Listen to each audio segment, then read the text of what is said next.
Colonel VH Sisodia व सूबेदार AIG Lalchand Pareek के मार्गदर्शन में बच्चों की 9वीं से ही कैरियर काउंसलिंग करके उन्हें उच्च दर्जे की डिफेंस की तैयारी करवाई जाती है। इस साल 23 बच्चों ने आर्मी की भर्ती पास की।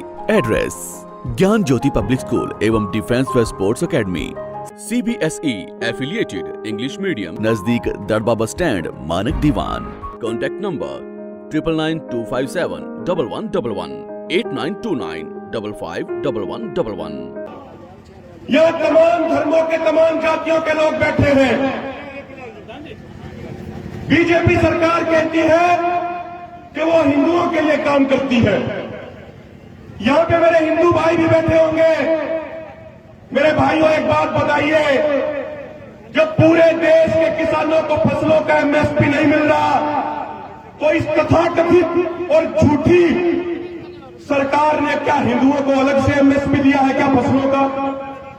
एक बार आप हाथ ऊपर करके बताइए, इस तथाकथित हिंदुओं की सरकार ने क्या हिंदुओं को अलग से MSP दिया है क्या? इस तथाकथित हिंदुओं की सरकार ने क्या हिंदू नौजवानों को अलग से रोजगार दिए हैं क्या? हाथ ऊपर करके बताइए। और जो कुछ लोग मुसलमानों के नाम पे राजनीति करते हैं, मुसलमानों के नाम पे राजनीतिक पार्टी बनाते हैं, क्या उन्होंने MLA MP बनने के बाद क्या हमारे मुसलमान भाइयों को अलग से रोजगार दिए हैं क्या? हाथ ऊपर करके बताइए सारे भाइयों, दिए क्या उन्होंने? क्या उन्होंने आपकी फसलों के उचित मूल्य दिलवाने के लिए लड़ाई लड़ी है क्या? नहीं लड़ी है। मेरे भाइयों, ये राजनीतिक लोग हमें और आपको जाति और धर्म के नाम पे बांट के अपनी राजनीतिक रोटियां सेकते हैं, और हमारे भोले लोग इनकी बातों के बहकावे में आ जाते हैं। साथियों, ये बीजेपी और RSS वाले इस किसान कौम को ना तो जानते हैं और ना समझते हैं।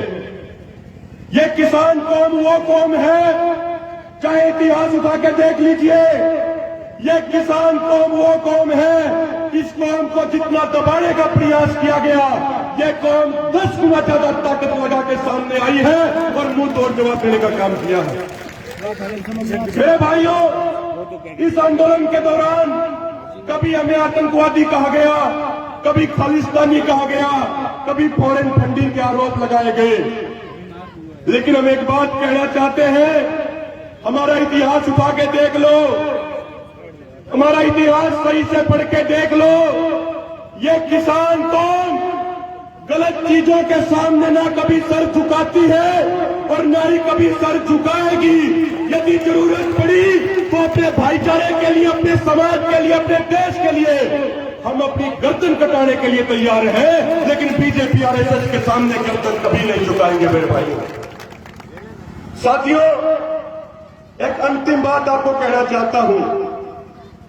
याद कीजिए 2013 को, याद कीजिए 2014 के लोकसभा चुनाव से पहले के समय को, जो पश्चिमी उत्तर प्रदेश का किसान के तौर पर एकजुट रहता था, उस किसान को हिंदू और मुसलमान के नाम पे बांट की लड़ाई कराई गई थी।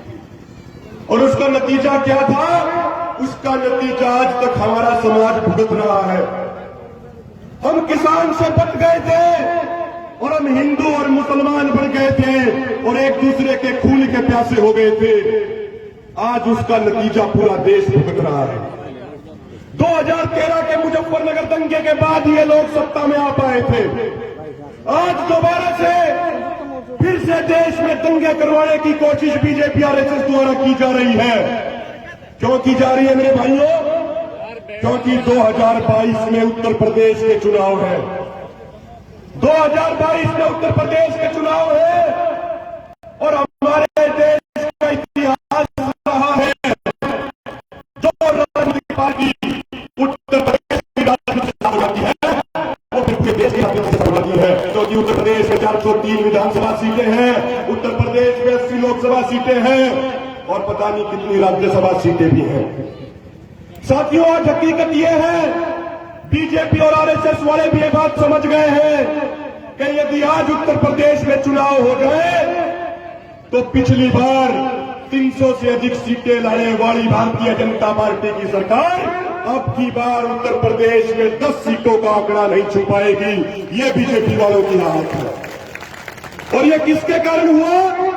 ये कोई हिंदू या मुसलमान के कारण नहीं हुआ, ये कोई जाट ब्राह्मण गुज्जर राजपूत के कारण नहीं हुआ। ये जब हम सब मिलके देश के किसान बन गए, उस किसानों ने इस बीजेपी का ये हाल किया। और साथियों, आपको सूचना मिलती रहती होगी, आपका अपना संयुक्त किसान मोर्चा, मैं ये आपका अपना इसलिए बोल रहा हूं, हम और आप जो ये तमाम नेतागण बैठे हैं जिन्हें आप नेता कहते हैं, हम आपके किसान समाज के मात्र नुमाइंदे हैं। ये संयुक्त किसान मोर्चा आपसे बनके बनता है। ये संयुक्त किसान मोर्चा कोई 40 मेंबरी कमेटी 80 मेंबरी कमेटी नहीं बनाती। ये संयुक्त किसान मोर्चा भारत के 80 करोड़ किसान परिवार को मिला के बनता है। मेरे भाइयों, साथियों, आपका अपना संयुक्त किसान मोर्चा बहुत जल्दी मिशन यूपी और मिशन उत्तराखंड का ऐलान करने वाला है। और जो उसमें हमारा लक्ष्य रहेगा, वो लक्ष्य ये नहीं है कि सिर्फ बीजेपी को हराना है, बीजेपी को हराना ही चाहिए, लेकिन हमारा लक्ष्य ये रहेगा कि गांव में बीजेपी वालों को वोट मांगने के लिए नहीं घुसने देंगे। जो ये बूथ एजेंट बना के बूथों पे गांव में बीजेपी वालों को बीजेपी का झोला पकड़ने के लिए एक सिंगल आदमी नहीं मिलेगा। ये टारगेट लेके मेरे भाइयों हम चल रहे हैं। साथियों, यदि हम एकजुट रहे तो निश्चित तौर पे भारत के लिए सुनहरे भविष्य का निर्माण करेंगे। एक बात याद रखना कि जब जब हम बटे हैं, जब जब हम जाति और धर्म के नाम पे बटे हैं, तब तब हम पिटे हैं। और जब जब हम जाति और धर्म से ऊपर उठ के एकजुट हो गए, तो हमने बड़े बड़े तानाशाहों को सबक सिखाने का काम किया है। साथियों, आपकी एकजुटता, आपकी शांति, आपका जज्बा देख के कुछ लाइनें याद आती हैं कि आहटें फिर से आने लगी हैं, आहटें फिर से आने लगी हैं, कोशिशें सुगबुगाने लगी हैं, कोई आवाज देने लगा है, चुप्पियां भी गुनगुनाने लगी हैं। कोई हलचल है समंदर के तल में, कोई हलचल है समंदर के तल में, ये बड़ी बड़ी कश्तियां भी डगमगाने लगी है। देखना एक आंधी उठेगी, चींटियां घर बनाने लगी है। और ये आंधी जो होगी, ये आंधी भारत के किसान मजदूर समाज की होगी। और इस आंधी में जो एक किसानों की आंधी चल रही है, इसमें मोदी सरकार को क्या चीज है, इसमें बड़े बड़े तानाशाहों के तंबू खड़ गए थे और आगे भी उखाड़ देंगे। बस आप इसी तरीके से एकजुटता बना के रखिए। अंत में कुछ नारे लगा दीजिए, दोनों हाथ ऊपर करके नारे लगाएंगे। जिसकी नसों में किसान का खून है, जिसकी नसों में जमींदार का खून है, जो जमींदार के खेत की रोटी खाता है, सिर्फ वो नारे लगाएगा भाई। और जिसकी रगों में जमींदार का खून नहीं है भाई, उसकी सारी बात पहले ही माफ कर दी है। तो एक बार दोनों हाथ ऊपर करके नारे लगाएंगे जोरदार तरीके से, ताकि दिल्ली में बैठे तानाशाहों के कानों के पर्दे फट जाने चाहिए। किसान एकता जिंदाबाद, मोदी सरकार मुर्दाबाद, खट्टर सरकार मुर्दाबाद, हमारा भाईचारा जिंदाबाद, छत्तीस बिरादरी का भाईचारा जिंदाबाद। मैं एक बात कहूंगा, हिंदू मुस्लिम सिख ईसाई, आपने कहना है लड़के लेंगे पाई पाई। हिंदू मुस्लिम सिख ईसाई, बहुत बहुत धन्यवाद। और जो पूरी जो ये आयोजक कमेटी है, इस आयोजक कमेटी का बहुत बहुत धन्यवाद करता हूं।